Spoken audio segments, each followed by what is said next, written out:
John Harris never imagined that his life would change so drastically one ordinary day on the job. As a dedicated police officer in the small town of Millbrook, John was used to handling routine calls and patrolling familiar streets. But 20 years ago, on a crisp autumn afternoon, he answered a call that would forever alter the course of his life. It was a call that would transform him from a lonely cop to a father of 6, and lead to a journey filled with love, sacrifice, and an unbelievable twist no one could have predicted. On the surface, John was an ordinary cop. For 2 decades, he had patrolled the quiet streets of Millbrook, a town where everyone knew everyone. His cruiser would roll slowly down Main Street, and people like Mrs. Thompson from the local flower shop would wave cheerfully as he passed. To the community, he was a rock, a dependable presence keeping the peace. But beneath the calm exterior, John carried a deep void. His wife Sarah had passed away 10 years earlier, and with her, the dreams they had shared of starting a family. For years, John buried himself in work, trying to ignore the ache of loneliness.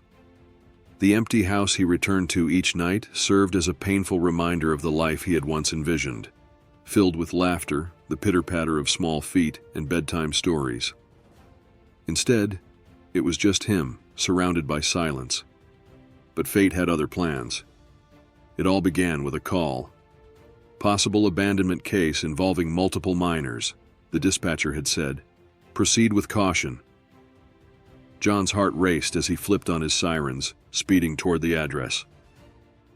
He didn't know what he'd find, but he knew he had to act quickly.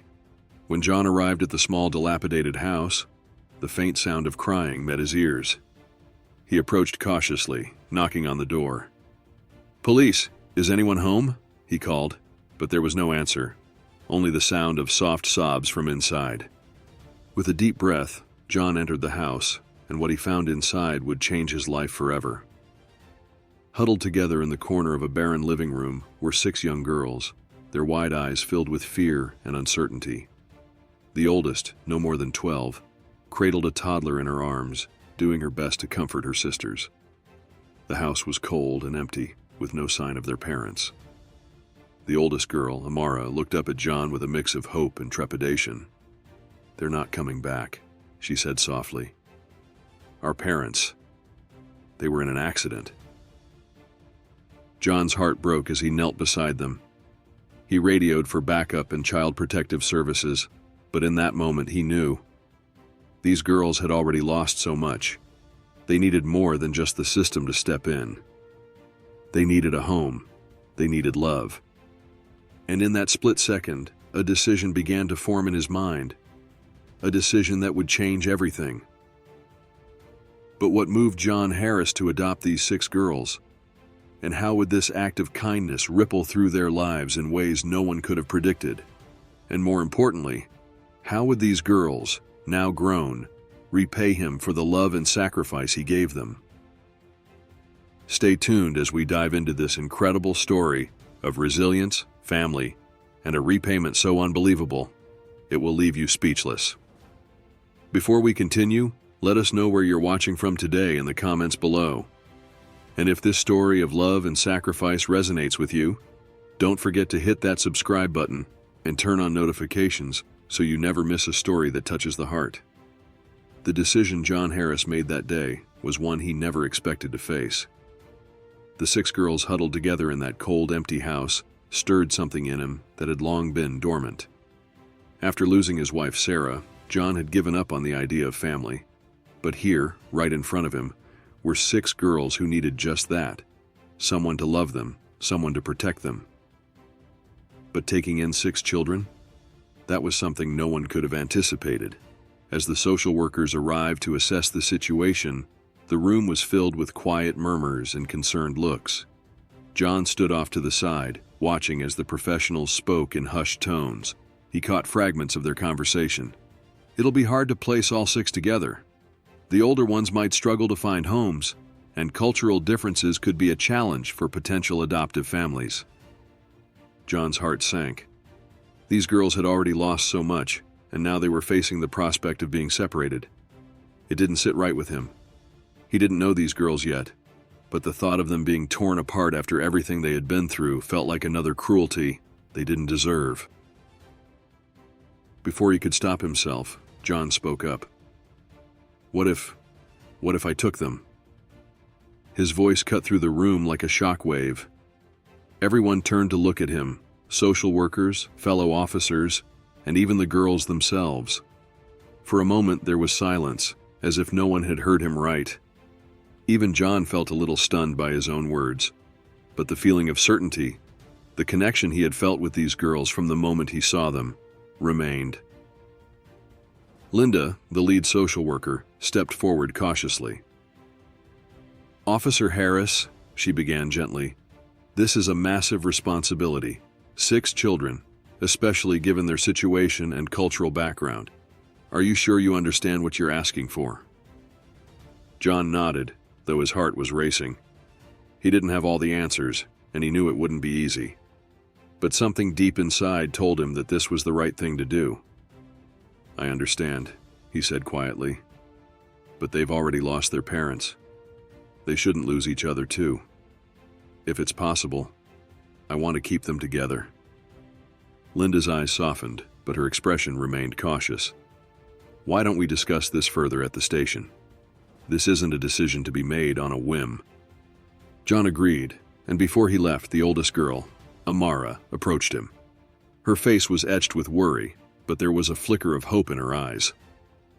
"Sir, what's going to happen to us?" she asked, in a small, trembling voice. John knelt down so that he could look her in the eye. "What's your name, sweetheart?" "Amara," she whispered. "Amara, I'm going to do everything I can to keep you and your sisters together. Can you be brave for me while we figure this out?" Amara nodded, her eyes never leaving John's, as if she were searching for some promise of security in his gaze. John stood up, feeling the weight of the responsibility settling on his shoulders, but also something else, a sense of purpose he hadn't felt in years. Back at the station, John's colleagues looked at him like he had lost his mind. "John, adopting 6 kids? Have you thought this through?" Mike, his partner and longtime friend, pulled him aside. John ran a hand through his hair, his thoughts still racing. "It's not a whim, Mike. Those girls, they need someone. And I can't stand the thought of them being separated after everything they've been through." Mike's brow furrowed. "I get that, John.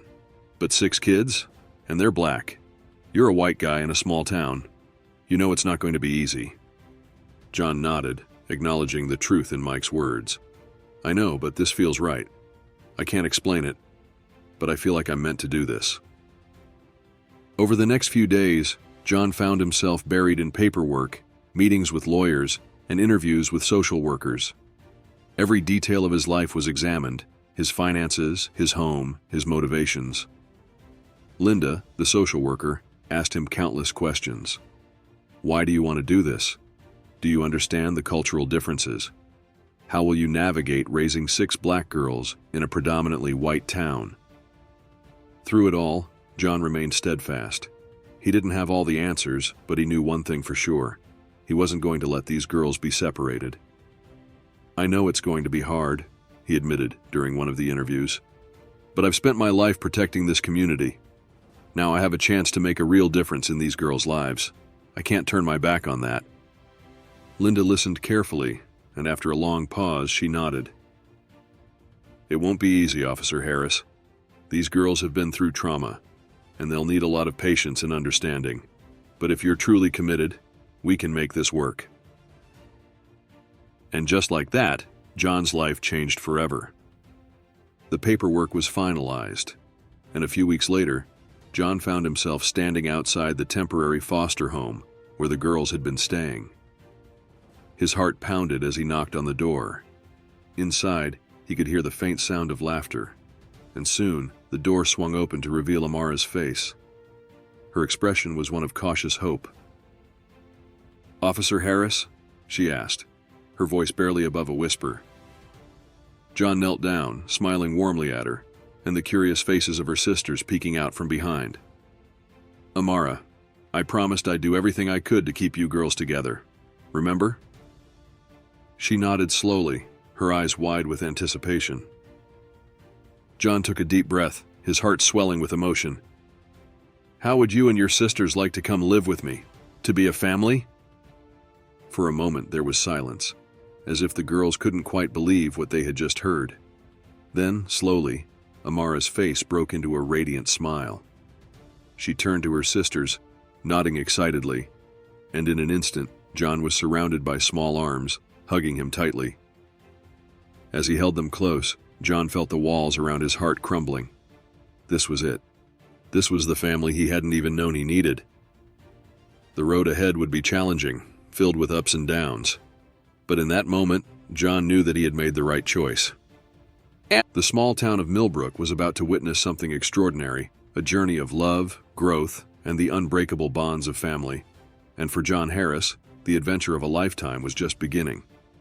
John Harris sat in stunned silence as the social workers buzzed around the house, taking notes, making calls, and discussing what would happen next.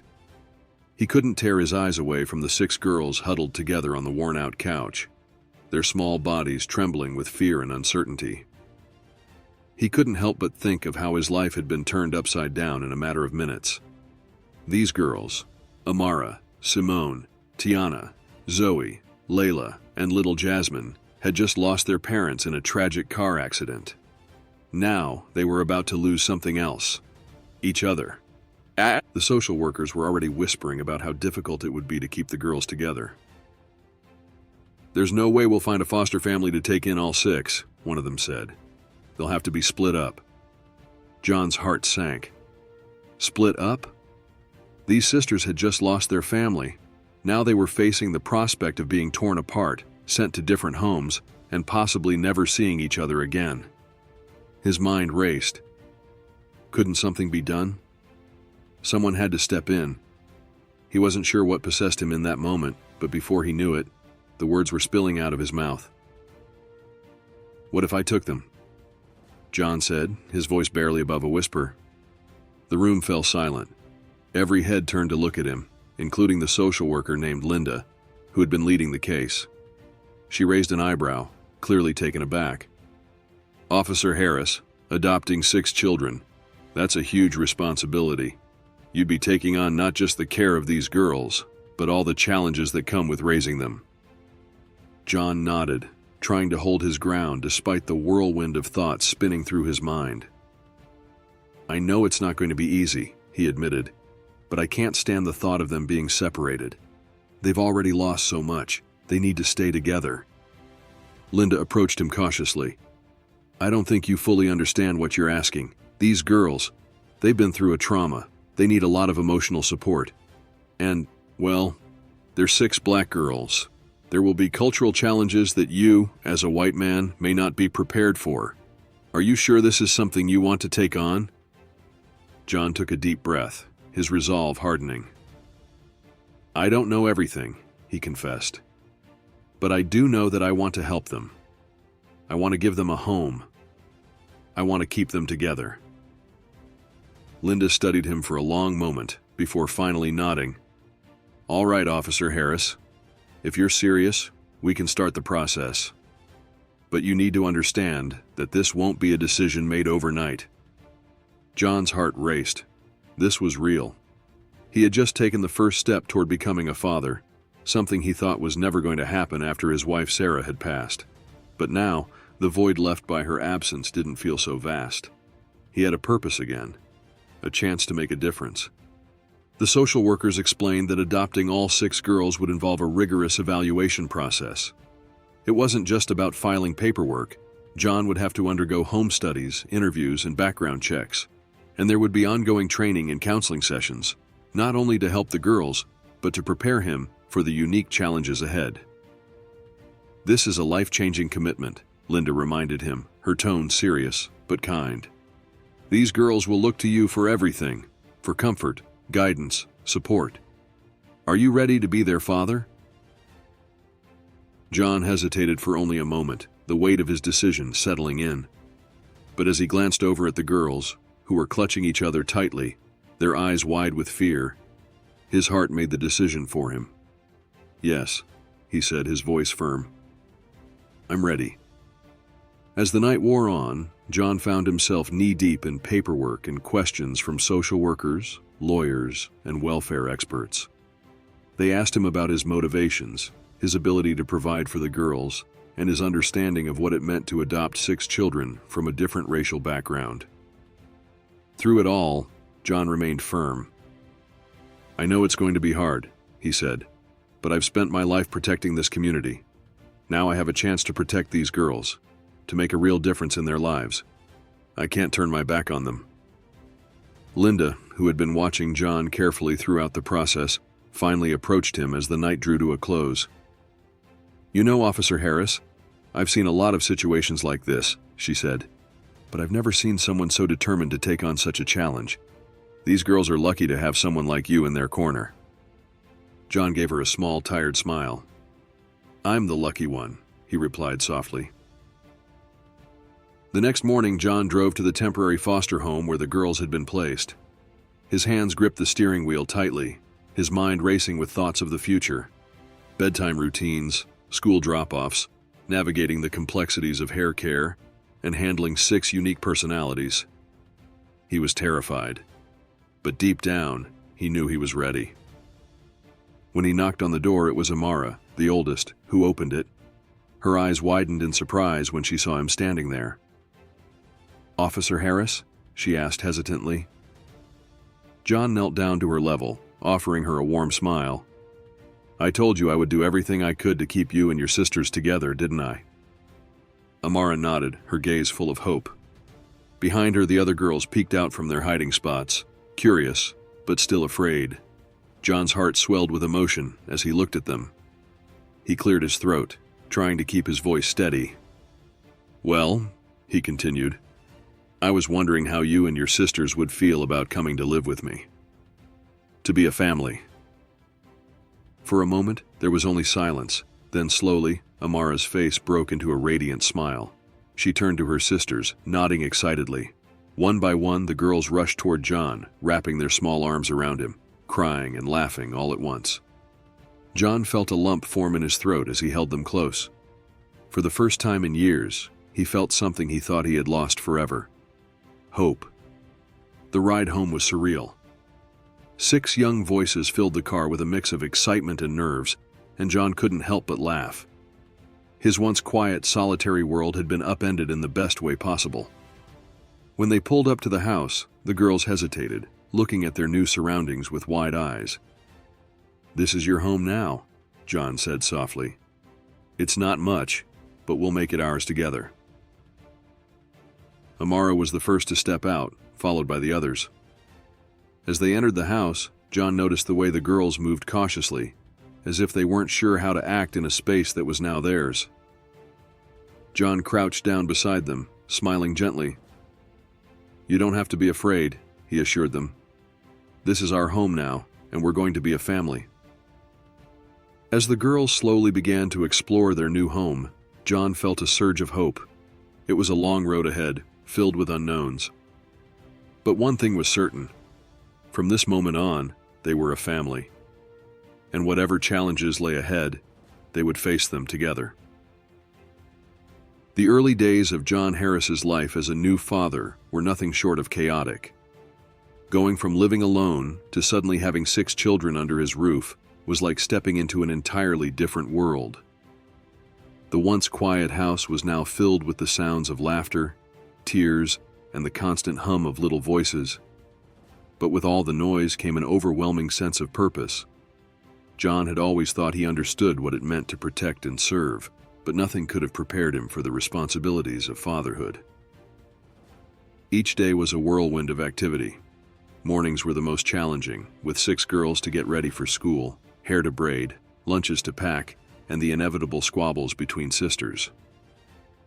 Amara, the eldest, naturally took on a leadership role, helping her younger sisters while keeping things organized. But even her best efforts couldn't prevent the occasional meltdown over mismatched socks or forgotten homework. John, for his part, struggled with the practicalities of being a single father to 6 girls, especially when it came to their hair.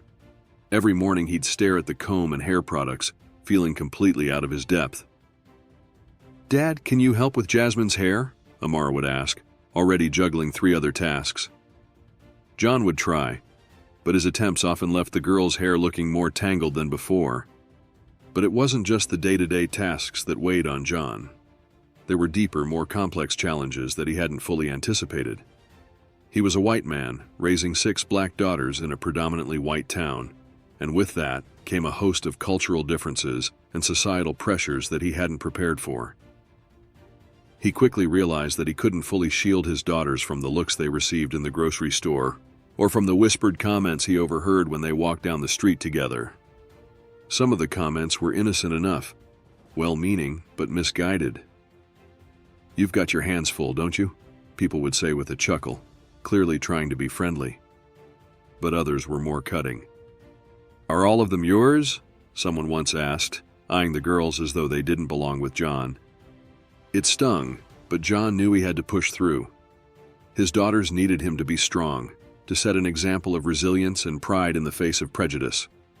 He made a conscious effort to expose them to their cultural heritage, taking them to black-owned businesses in neighboring towns and attending events that celebrated black culture. And when they received stares or comments, he would remind them, "People might not understand our family, but what matters is that we understand it. We love each other, and that's what counts." Still, John couldn't be everywhere.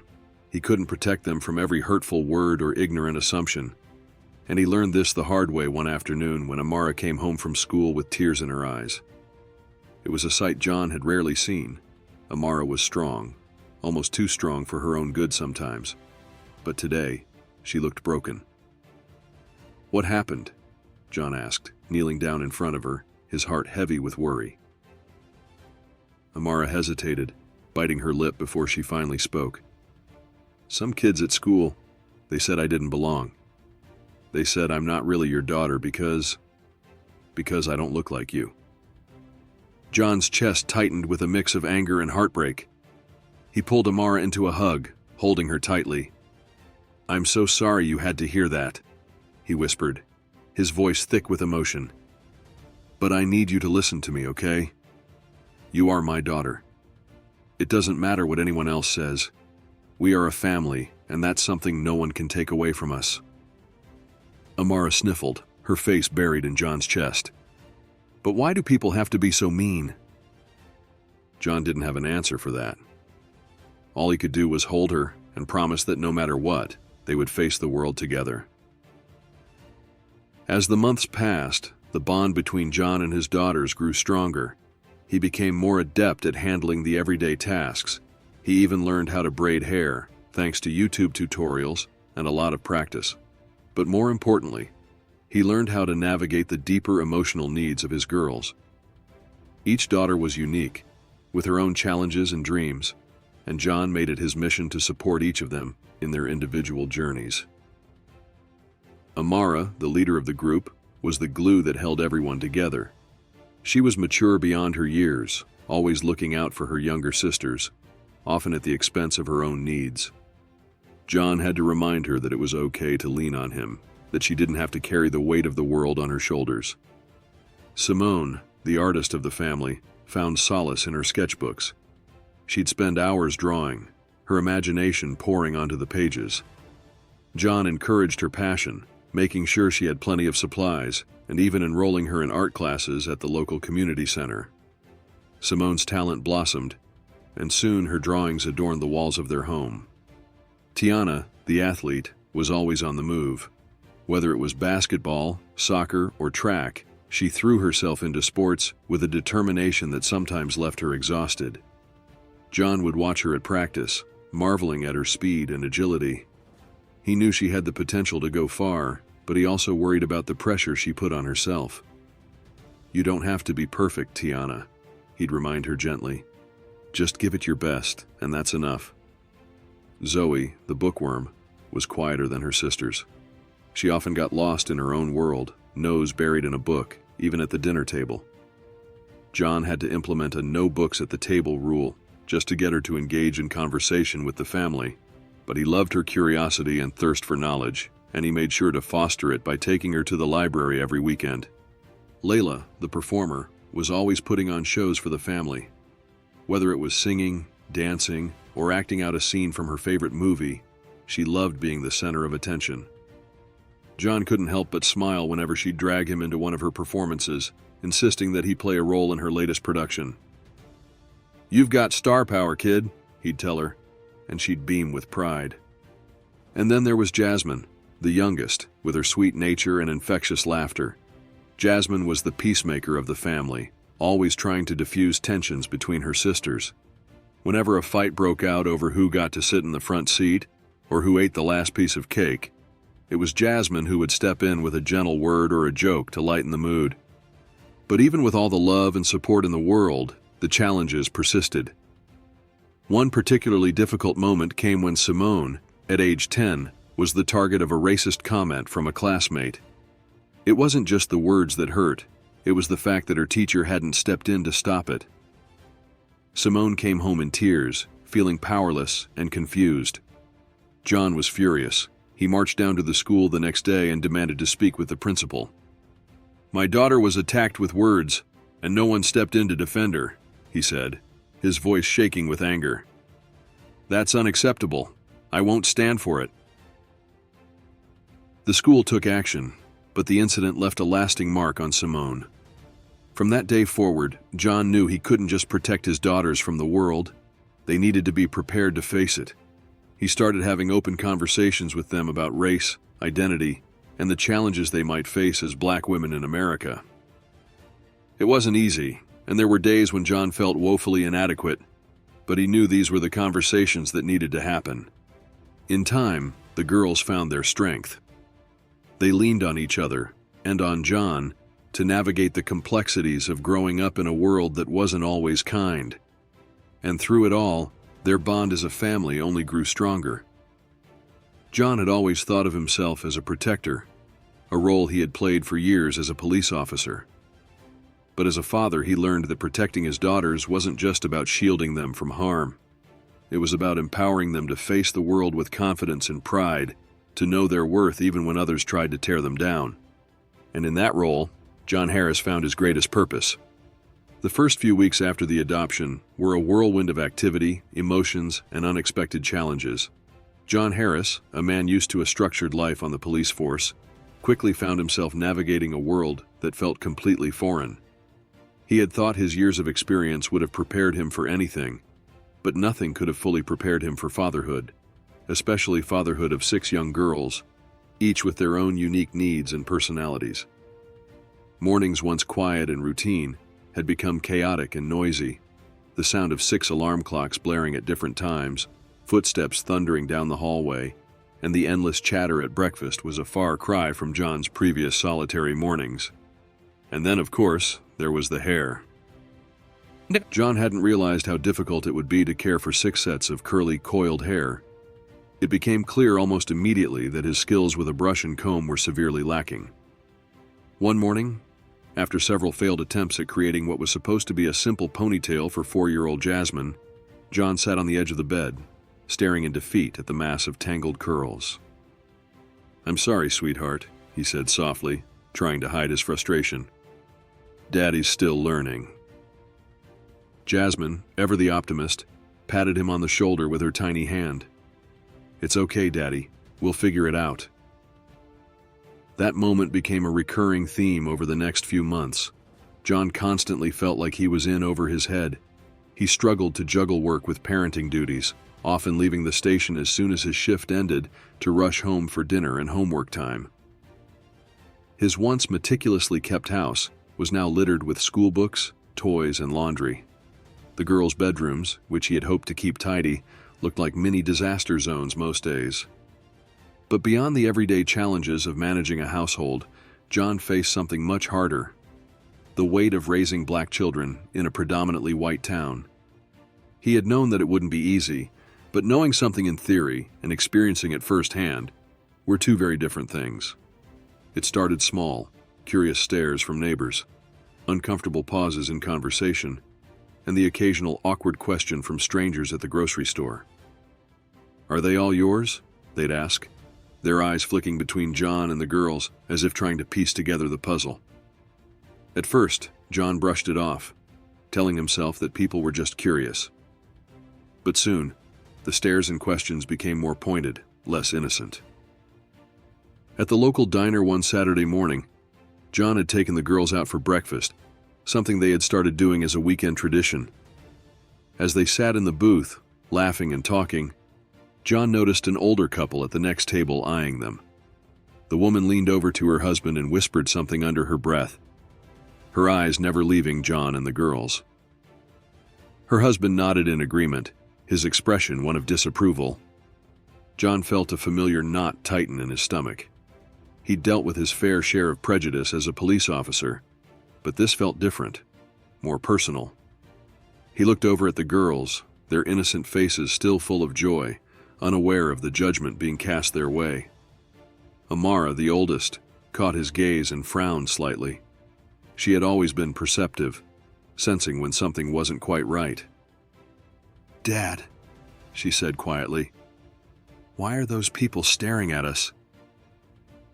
John forced a smile, trying to mask the frustration bubbling inside him. "Don't worry about it, sweetheart. People just don't understand." Amara's frown deepened, but she didn't press the issue.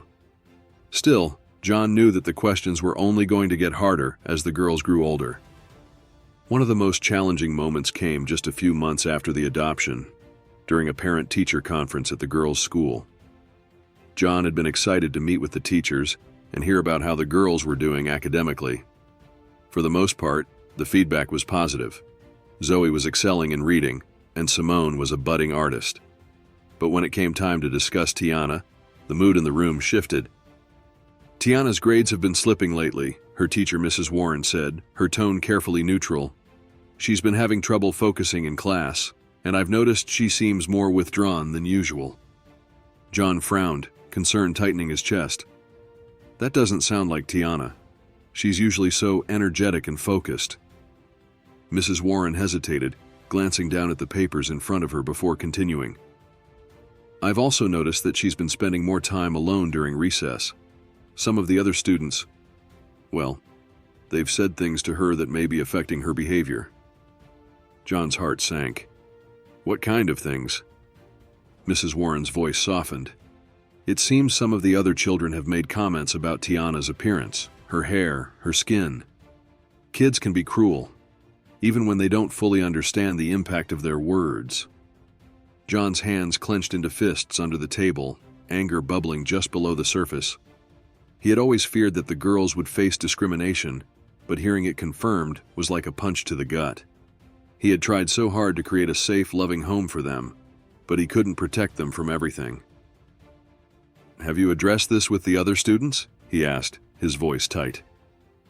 Mrs. Warren nodded. "We've spoken to the children involved, and we're implementing more lessons on diversity and inclusion in the classroom. But these things take time."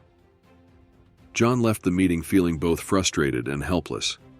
He had always believed that if he worked hard enough, if he loved the girls enough, he could shield them from the ugliness of the world. But now he realized that wasn't possible.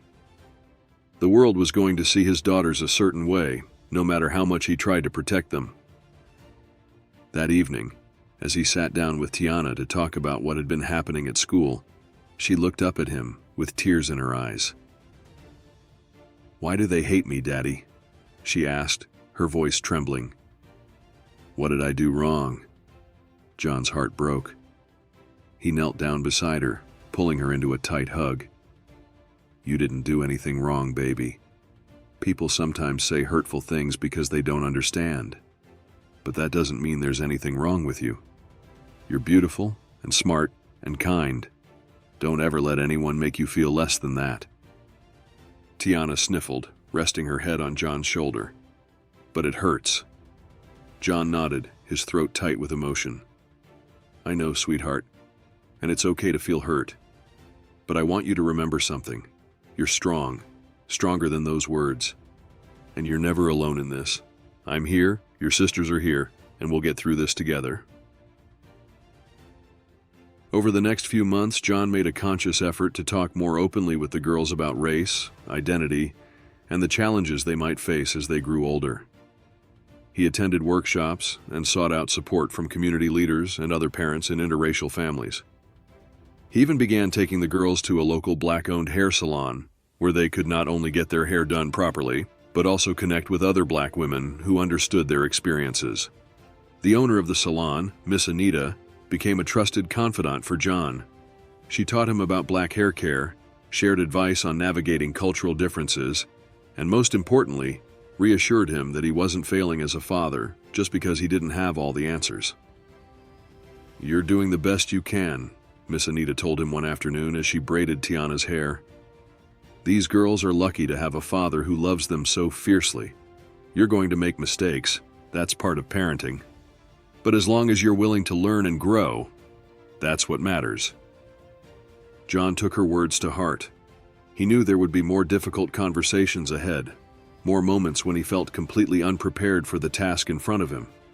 But as he watched his daughters grow, Amara becoming a natural leader, Simone thriving in her art, Tiana regaining her confidence on the basketball court, he realized that they were all learning together.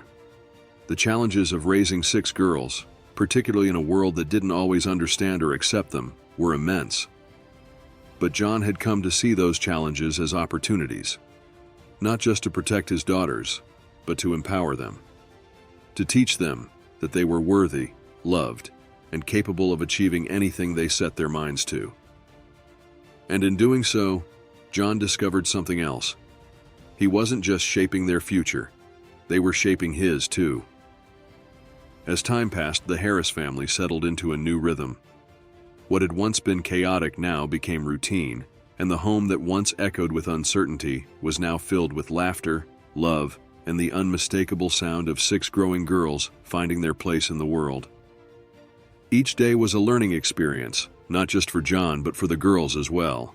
And through every challenge they faced, they grew stronger together, bound by a love that transcended any differences. John had always been a man of quiet strength, but the girls had a way of pulling him out of his comfort zone. They pushed him to be more open, more vulnerable, and more willing to admit when he didn't have all the answers. In return, John offered them the stability and love they so desperately needed after the trauma of losing their parents. Amara, as the eldest, naturally took on the role of caretaker, helping John with her younger sisters, and often acting as the glue that held everyone together. But even Amara, who seemed so composed, had moments of doubt and vulnerability. One evening, as John was tucking the younger girls into bed, he found Amara sitting at the kitchen table, staring down at her homework with a frustrated expression. "Everything okay, sweetheart?" John asked, pulling up a chair beside her. Amara sighed, resting her chin in her hands. I don't know, Dad. Sometimes it feels like I have to be the adult all the time. I love helping with the girls, but it's hard."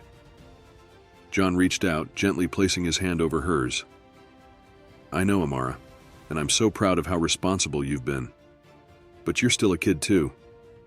It's okay to ask for help when you need it. You don't have to carry the weight of everything on your shoulders."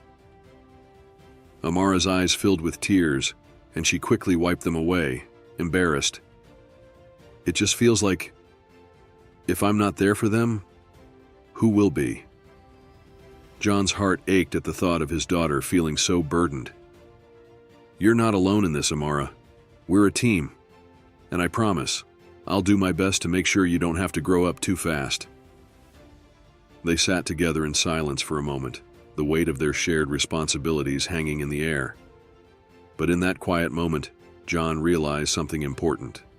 Just as much as the girls needed him, he needed them. They were all teaching each other how to be a family. As the months passed, John became more adept at managing the unique needs of each of his daughters. He quickly learned that while they were sisters, each girl had her own personality, dreams, and challenges. And he knew it was his job to nurture those differences, while still fostering the sense of unity that made them a family. Simone, the artist of the family, often spent hours drawing or painting, her room covered in sketches and canvases. John, who didn't know much about art, made an effort to learn, attending art shows with her and proudly displaying her work in the living room. Tiana, on the other hand, channeled her energy into sports, quickly becoming a star on her school's basketball team. John spent many evenings in the bleachers, cheering her on with the younger girls, feeling a surge of pride every time she made a basket. But Tiana, despite her outward confidence, often struggled with feelings of isolation as one of the only black girls on her team. One evening, after a particularly tough game, Tiana sat on the bench, her shoulders slumped in defeat. John made his way over to her, sensing that something deeper was bothering her. "Tough game," he said gently, sitting beside her. Tiana nodded, her eyes fixed on the ground. "Yeah. But it's not just that. Sometimes I feel like, no matter how hard I try, I'll never really fit in. I'm always going to be different." John's heart broke for his daughter. He had seen how hard she worked, not just on the court, but in life, trying to balance her identity with the expectations placed on her. "Being different doesn't mean you don't belong," he said softly. "It just means you bring something special to the table. And if those other girls can't see that, then that's their loss. You're strong, Tiana. Stronger than you even realize." Tiana looked up at him, her eyes filled with doubt. "But what if I don't want to be strong all the time?" John smiled sadly, understanding more than she knew. "You don't have to be. Not all the time. It's okay to lean on your family when things get tough. That's what we're here for." Tiana nodded slowly, a small smile tugging at the corners of her mouth. "Thanks, Dad." Meanwhile, Zoe, the quiet, introspective one, found solace in books. She devoured every novel she could get her hands on, often losing herself in the world she read about. John, recognizing her love for storytelling, encouraged her to write her own stories, even helping her set up a little writing nook in her bedroom. Layla, the social butterfly, was always organizing playdates, sleepovers, and outings with her friends. She had a knack for bringing people together, a skill that John admired. But even Layla, with all her outgoing charm, struggled at times with the pressures of fitting in. And then there was Jasmine, the youngest. Sweet, gentle Jasmine, who always seemed to know when someone needed a hug or a kind word. She had a calming presence that soothed the entire family. And even at her young age, she often acted as the peacemaker during the occasional sibling squabbles. Despite the challenges, John noticed something remarkable happening. The girls were not only growing closer to him, but to each other. They began to rely on one another in ways that only siblings could. Amara helped Simone with her art projects. Tiana taught Layla how to dribble a basketball, and Zoe would read stories to Jasmine before bed. They were becoming more than just a group of girls living under the same roof. They were becoming sisters in every sense of the word. But perhaps the biggest turning point for the family came one summer evening, during a rare moment of calm. The girls were all gathered in the living room, playing a board game while John watched from the kitchen. The sound of their laughter filled the house, and for the first time in a long time, John felt a sense of peace settle over him. Amara looked up from the game, catching John's eye. "Dad," she called out, "come join us." John hesitated for a moment, the weight of the day's worries still pressing on his shoulders. But as he looked at his daughters, each one a reflection of the love and hope he had poured into them, he realized that this was what mattered most. Not the challenges they faced, not the uncertainty of the future, but the moments of joy and connection they shared. He smiled, making his way over to the girls and sitting down beside them. "All right," he said, reaching for the dice. "Let's see if I can beat you all." The game continued, filled with laughter, teasing, and a few competitive jabs. And as the evening stretched on, John felt a warmth spread through him, a feeling of belonging that he hadn't known he was missing. In that moment, surrounded by his daughters, John realized that they had become more than just a family. They had become a team. They faced the world together, stronger for having each other, and no matter what challenges lay ahead, they knew they could overcome them. For in the Harris household, love wasn't just something they shared. It was the foundation upon which they had built their lives. Years flew by, and as the Harris girls blossomed into young women, John couldn't help but marvel at how far they had come. The house, once filled with the noise of 6 rambunctious girls, was now quieter, with each of the girls moving on to college or pursuing their passions. But they never strayed too far from home. The bond they had forged with John, and with each other, was unbreakable, and no matter how far their journeys took them, they always found their way back to the man who had given them everything. It was during one of these reunions, a quiet Sunday afternoon in the Harris home, that the girls unveiled their plan, a gesture so profound it would leave John speechless. Amara had been the first to arrive that weekend, having returned from her social work job in the city.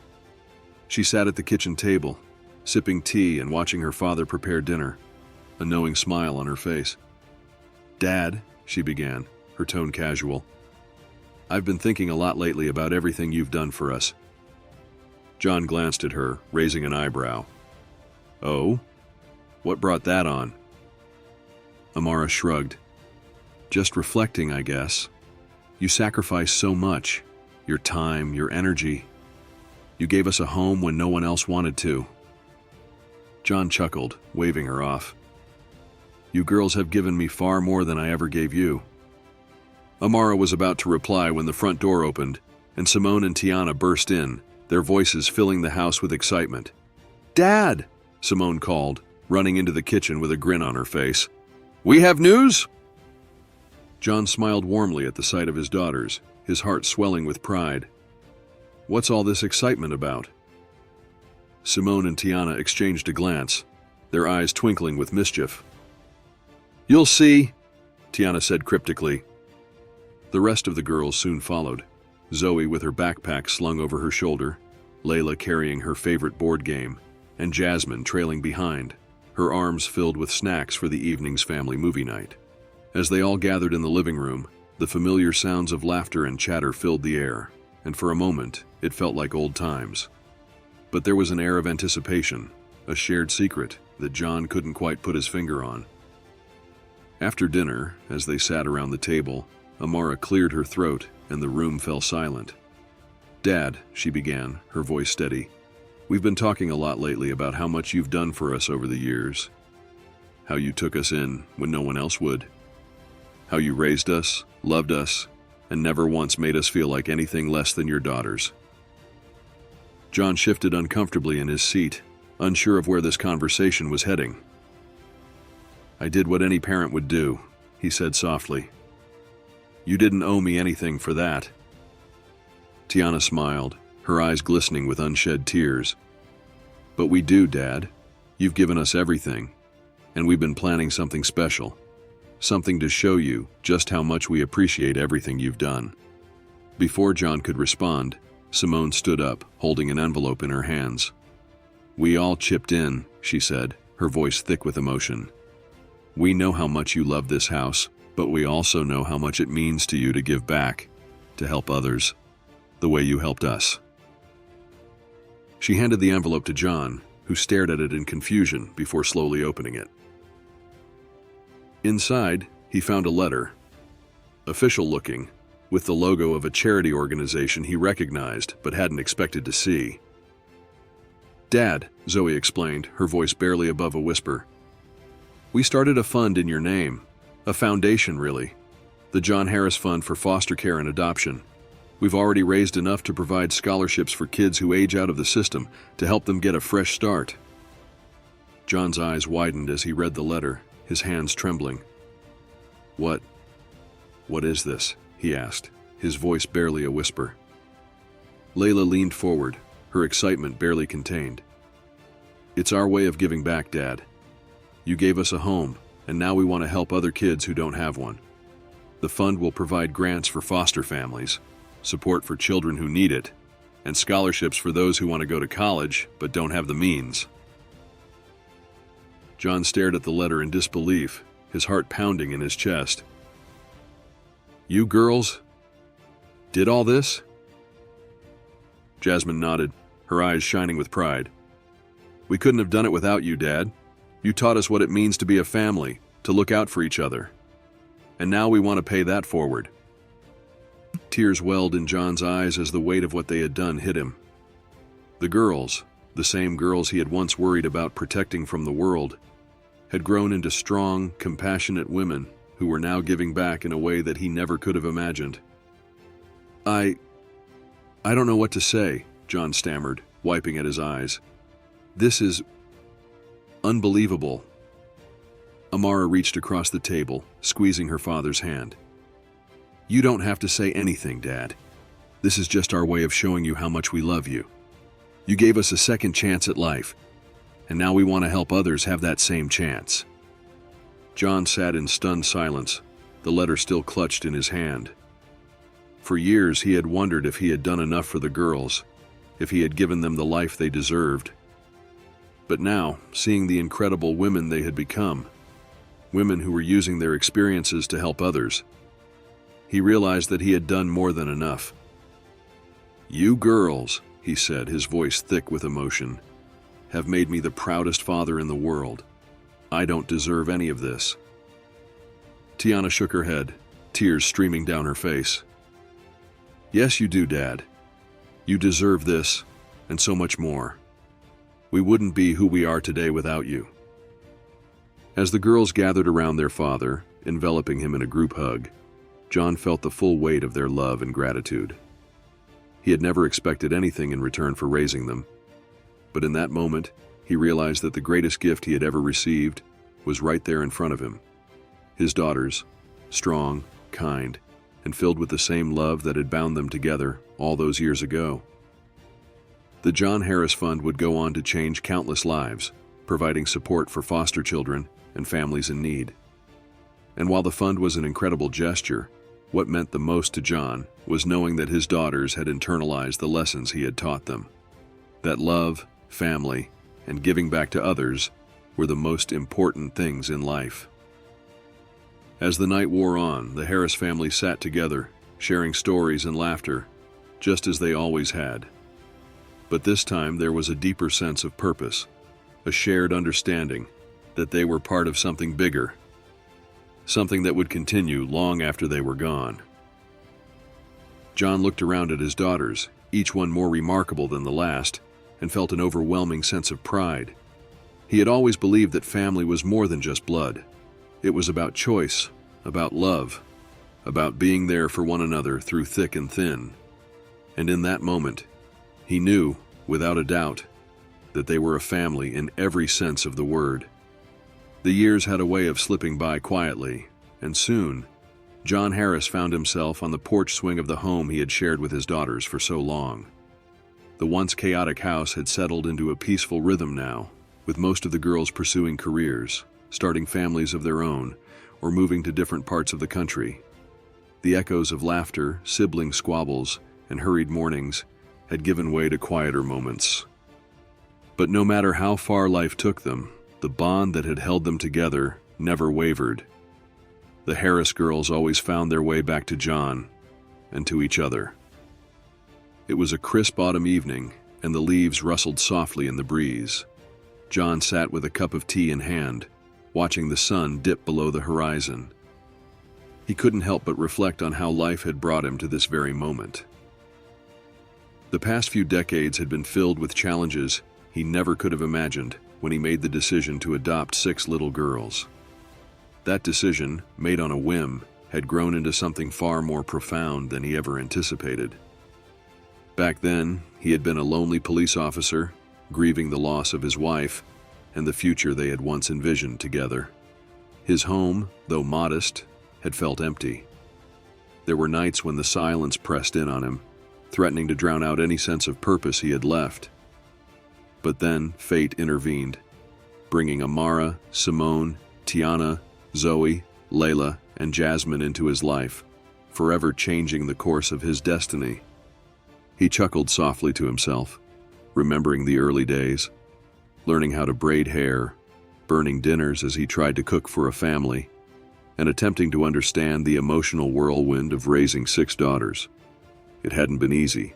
There were moments when he wondered if he had made a mistake, moments when the weight of it all seemed too much to bear. But as the years passed, those moments of doubt had been overshadowed by the love and joy his daughters brought into his life. John took a deep breath, feeling the cool air fill his lungs as he looked out over the familiar landscape. The quiet town of Millbrook had witnessed so much of his story, the highs and the lows, the laughter and the tears. This town, with its simple streets and familiar faces, had become the backdrop to an extraordinary journey. It had been the place where he had learned what it truly meant to be a father, where he had faced the challenges of navigating cultural differences, and where he had watched his daughters grow into remarkable young women. And now, as his daughters ventured out into the world, it was time for John to reflect on the legacy they had built together.